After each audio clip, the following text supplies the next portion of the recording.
as a result of emotional mastery, which is about a quarter ago, I've been able to cope with, I guess, more tumultuous events in my life in ways that I haven't in the past. Before, I found that I was consistently in a state of fear, so it was as though I really thought my life was about to end. But in reality, I think having coped with those events, knowing that, the difference between life-threatening situations versus just an emotional journey and some potential points of challenge, which is always interesting, was a great distinguisher for me because I didn't have to continue in that space of anxiety, intense anxiety and fear. So that's been great. I mean, it's been very empowering for me, and peace is relative, but compared to where I was, peaceful.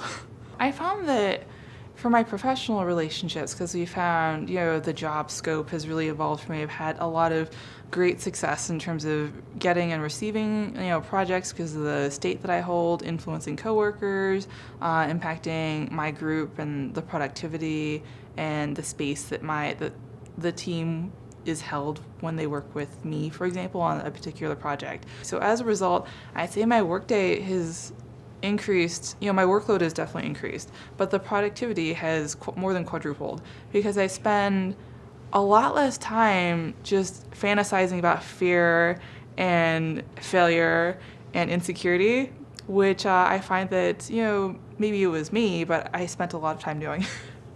My favorite part of the program was when we practiced with each other, how do I hold a state of acceptance and humility and compassion for other people, because I think before I thought the state was I have to fix this for them. Like, you have to be involved, I have to dig into their stuff.